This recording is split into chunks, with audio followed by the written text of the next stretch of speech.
डोल भूमि गिरा 10 कंधर। दोस्तों कहते हैं कि जब भगवान राम ने रावण के नाभि के अंदर तीर मारा, जब रावण भूमि पर गिरा तो पूरा भूमि डोल गई।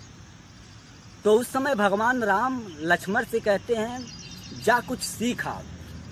सोचिए, उसके पास सीखने के लिए भेज रहे हैं जिनसे जिंदगी भर का विरोध था। दोस्तों, हम कहीं से भी सीख सकते हैं। तो भगवान राम ने लक्ष्मण से बोला, जा कुछ सीखा। दोस्तों कहते हैं कि लक्ष्मण अहंकार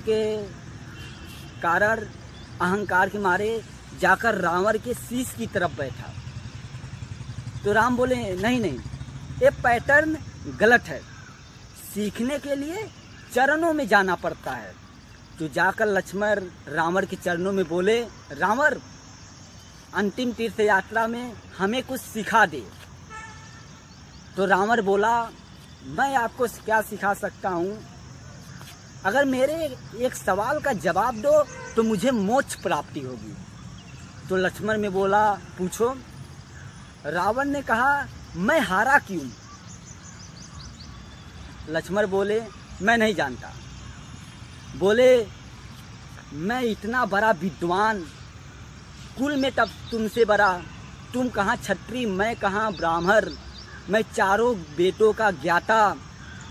हमारे सेना में ऐसे विशाल सेना, ऐसे महान सेना थी, और तुम बानर भालू की सेना लेकर हमें युद्ध करने आए थे। और दूसरी बात, मैं अपने घर में लड़ रहा था और तुम कहाँ 60 समुंदर पार हमसे लड़ने के लिए आए, लेकिन मैं हारा क्यों? तो लक्ष्मण बोले, मैं नहीं जानता। रावण बोला,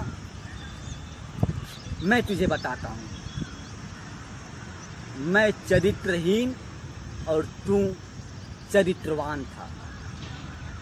मैं चरित्रहीन था और तू चरित्रवान था। सब में मैं तुमसे ज़्यादा था, लेकिन इसी में मैं तुमसे गिर गया, इसी में मैं आपसे गिर गया। तू चरित्रवान है और मैं चरित्रहीन। दोस्तों, मैं आपको बताना चाहता हूँ, कामयाबी इंसान को ज़रूर मिलती है, लेकिन कामयाबी को मेंटेन रखने के लिए, बनाए रखने के लिए आपको चरित्रवान होना पड़ेगा। अगर आप कितनी भी धाराशाही खड़ा कर ले, कितना भी धन दौलत, कितना भी कामयाब हो जाएं, दोस्तों अगर आप चरित्रहीन हैं, चरित्रहीन हुए, तो सारी कामयाबी आपकी नाकामयाबी में बदल जाएगी। दोस्तों, बाकी इतना समय देने के लिए बहुत बहुत धन्यवाद।